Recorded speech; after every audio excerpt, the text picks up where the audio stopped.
Esta é a história do dia, da Rádio Observador. O que muda com o novo plano para as migrações apresentado pelo Governo?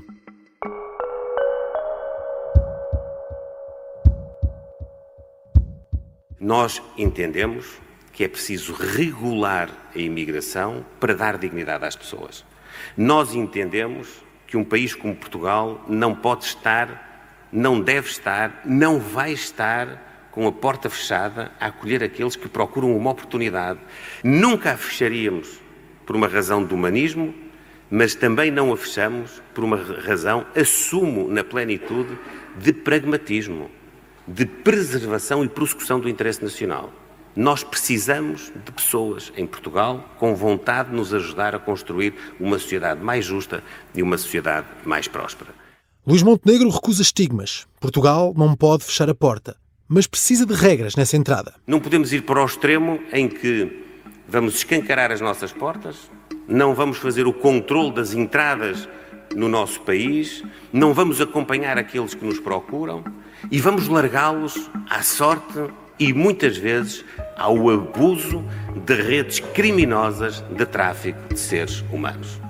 Nós, quando perspectivamos um país que acolhe, que recebe, mas também que cuida e trata, nós perspectivamos o respeito pelas pessoas e para isso temos de ter regras. Regular a entrada de migrantes, mas manter a porta aberta, o Primeiro-Ministro resume desta forma o novo plano para as migrações apresentado com pompa e circunstância na Universidade Nova de Lisboa. São 41 medidas. Há intenção de reforçar a Agência para a Integração, Migrações e Asilo, há vontade de criar uma unidade de estrangeiros e fronteiras na PSP, prepara-se uma estrutura de missão com um trabalho urgente em mãos, resolver os mais de 400 mil casos pendentes na AIMA, chegam ao fim os vistos sem contrato de trabalho e vão ser criados centros de acolhimento de emergência para imigrantes. Estas são algumas das medidas que o Governo quer implementar.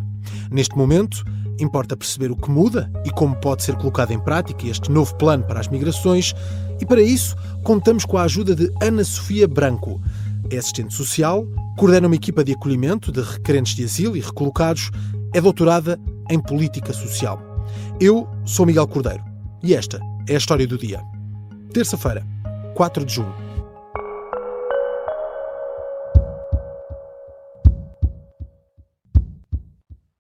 Bem-vinda, Ana Sofia Branco. Obrigada. Numa conferência de imprensa que durou mais de uma hora, o Governo explicou de que forma quer regular a imigração, mas sempre com a necessidade de sublinhar que Portugal precisa de imigrantes. Este é um ponto assente, tanto a nível da demografia e da importância que as migrações têm para as contas do Estado e da segurança social. Sim, é um ponto assente não só para Portugal, mas para a restante Europa e, portanto, se há décadas atrás a Europa era um continente de emigração, portanto os fluxos funcionavam de cá para lá, atualmente a Europa assiste efetivamente a um envelhecimento demográfico e, por isso, passou a ser um continente de imigração. E os dados e aquilo que é e tem vindo a público, é que efetivamente a sustentabilidade ou parte da sustentabilidade da segurança social está naquilo que são as receitas da imigração. Esses números foram claros, porque falamos aqui de 1,604 milhões ao nível do saldo líquido de cidadãos estrangeiros, são as contribuições ao nível das prestações sociais. E portanto, parece-me que aquilo que foi dito vem aqui também desmistificar uma política que se quer a favor da imigração, mas uma política que se quer também regulada e regulamentada, por isso mesmo, porque é uma política a favor da imigração. E nós só podemos ser a favor da imigração quando fazemos uma coisa, quando a protegemos, quando criamos condições de acolhimento e quando somos um país que sabe receber, e efetivamente Portugal na sua história sempre foi um país de inclusão, sempre foi um país de imigração e talvez por isso tenha sempre o sentimento de perceber o que é que os migrantes passam e ter sempre uma abertura, uma perspectiva de abertura àquilo que são as pessoas que chegam. Mas, atualmente, o que verificamos e que de alguma forma veio assustar aqui a opinião pública foi uma imigração que chegou, também oriunda de outros países, portanto com novos perfis, e que ficou em situação muitas vezes de desproteção, e isso põe em causa, claro, aquilo que é a perspectiva da opinião pública, as percepções da opinião pública, e não abona a favor da continuidade do bom acolhimento. Já vamos falar do que muda para quem chega, mas antes, o que muda para quem já cá está. Neste momento há mais de 400 pedidos pendentes na Agência para a Integração, Migrações e Asilo. O Governo quer criar uma estrutura de missão, podemos utilizar até o termo que se tornou comum, task force. O objetivo é resolver estes casos empatados. Diz o Governo que para isso até vai criar prémios de produtividade e que vai procurar recrutar trabalhadores que saíram do CEF ou pessoas que têm capacidade para ajudar neste processo.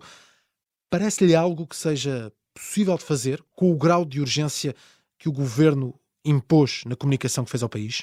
Parece-me uma missão bastante difícil. Como em tudo, é mais fácil destruir do que construir ou reconstruir. Portanto, o processo de destruição é rápido, o processo de construção é difícil.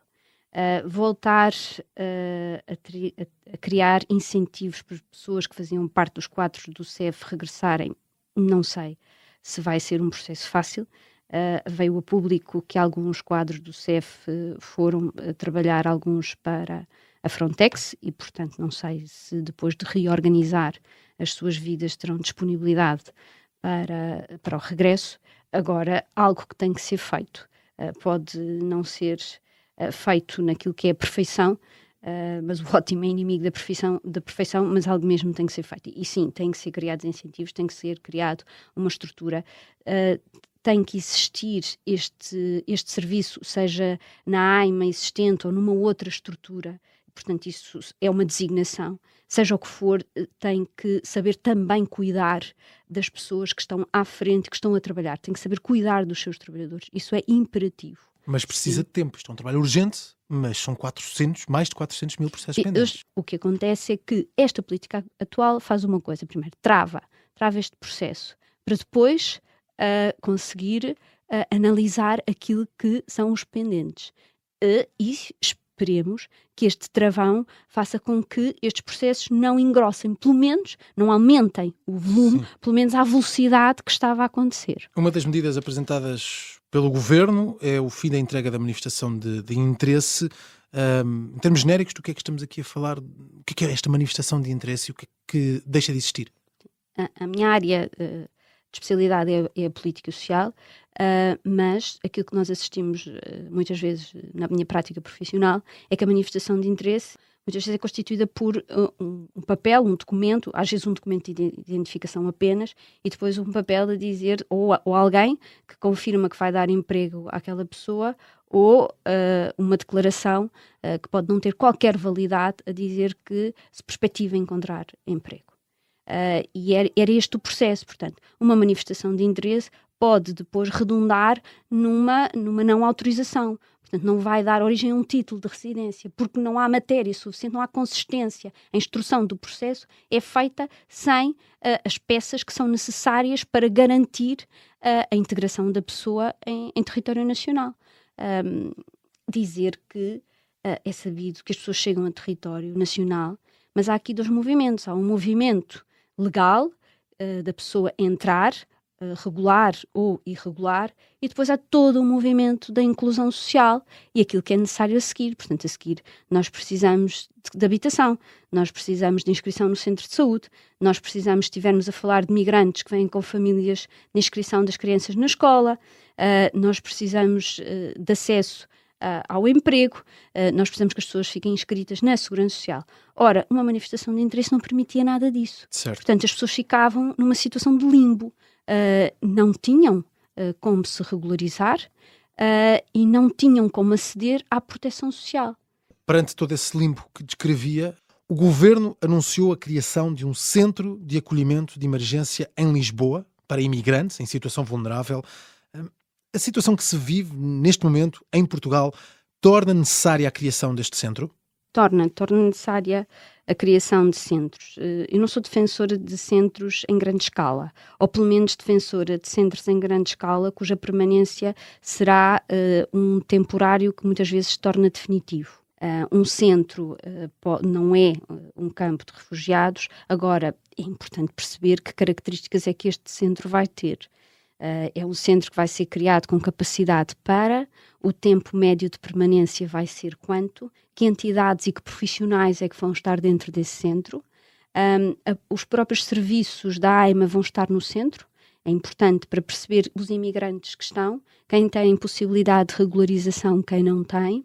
Será um centro que depois vai fazer todo o processo de identificar territórios com necessidades de empregadores ou com empregadores com necessidades de empregados e vai depois canalizar estas pessoas, explicando às pessoas que aquilo que é a sua formação, a sua expectativa, há uma proposta de emprego, por exemplo, isto é tudo hipotético, mas alguém que vem de Marrocos e cuja sua prática era a pesca, está neste centro e diz que quer continuar a desempenhar a função de pescador.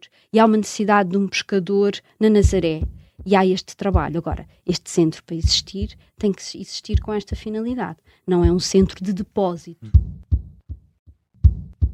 Já voltamos à conversa com Ana Sofia Branco, doutorada em Política Social e que coordena uma equipa de acolhimento de requerentes de asilo e de recolocados.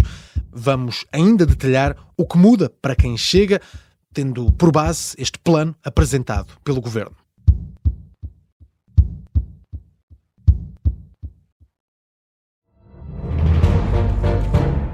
Esta é a história do padre obcecado com a infiltração do comunismo na Igreja que tentou matar o Papa em Fátima. Episódio 4. Beijar o Papa. Saguei. Tirei a faca. Fui, empunhei e mesmo no momento em que...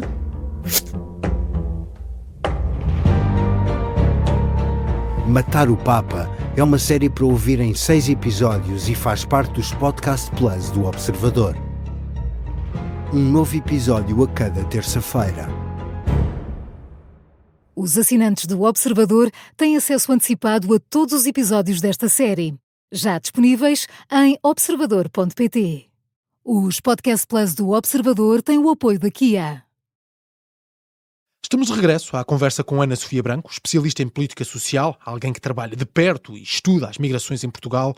Estamos a detalhar o novo plano para as migrações, apresentado pelo governo liderado por Luís Montenegro.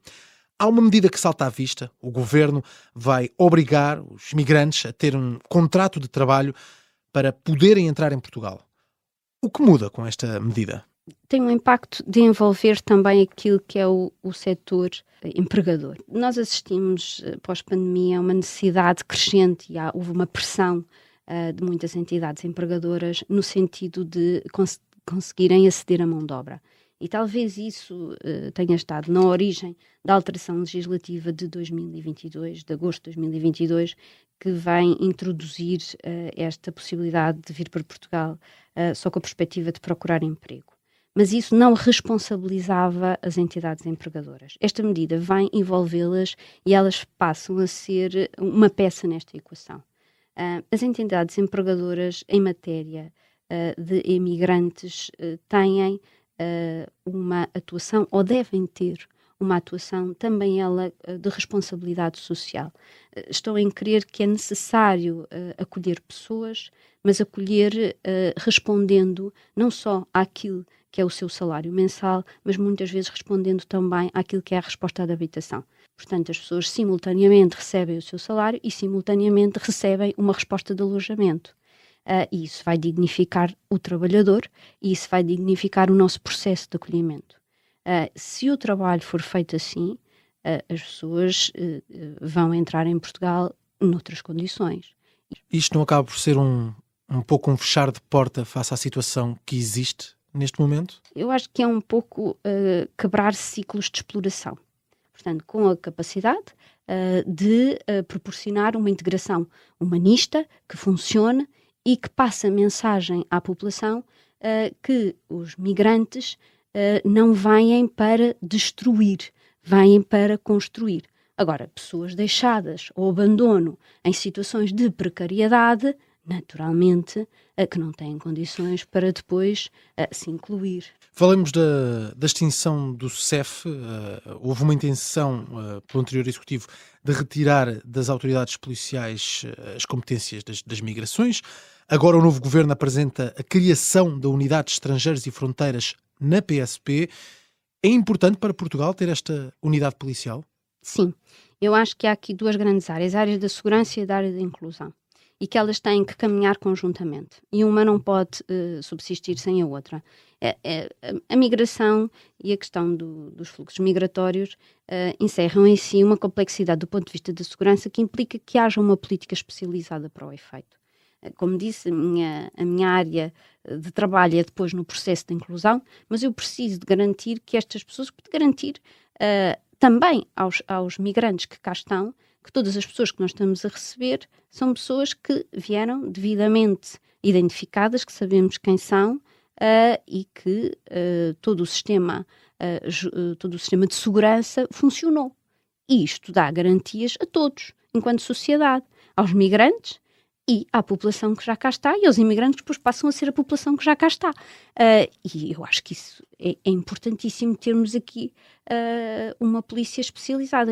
A segurança tem o seu conhecimento, sabe identificar se estamos a tratar de um requerente de proteção internacional, se estamos a tratar de um migrante económico ou se estamos a tratar de alguém que vem com propósitos não claros, não lícitos, entrar em território. E precisamos disso. E isso dá segurança a todos.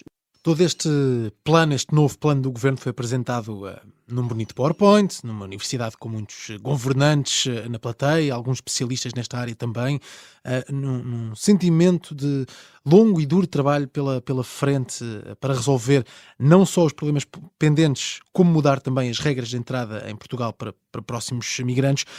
De alguém que conhece bem esta realidade, especialista em política social, acredita que este plano tem condições para funcionar? Eu acredito que este plano tem boas intenções. Efetivamente são, na generalidade, muito boas intenções. Agora, é necessário que todas as boas intenções sejam apetrechadas dos meios para que não fiquem apenas em boas intenções. Percebermos que trabalhar com migrantes não é a mesma coisa que trabalhar com a população que domina, por exemplo, o português.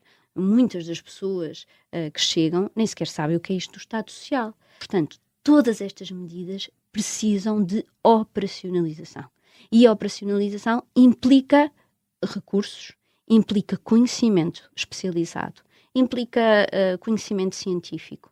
E não podemos continuar a trabalhar por reação a um problema. Hoje eu tenho um problema, eu vou procurar uma solução.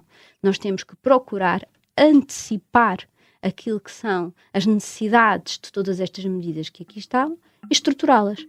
Não sei se o Governo vai conseguir estruturar as 41 em toda a sua vertente máxima, se estivéssemos aqui a falar de matematicamente, se as 41 vão ser executadas a 100%, mas tem que ter um princípio, um meio e fim. Ana Sofia Branco, muito obrigado. Obrigada eu. Ana Sofia Branco é assistente social. Coordena uma equipa de acolhimento de requerentes de asilo e recolocados. É especialista em política social. Esta foi a história do dia. Os sons que escutámos neste episódio foram captados pela repórter do Observador, Laura Figueiredo. A sonoplastia é de Bernardo Almeida, a música do genérico do João Ribeiro. Eu sou o Miguel Cordeiro. Até amanhã.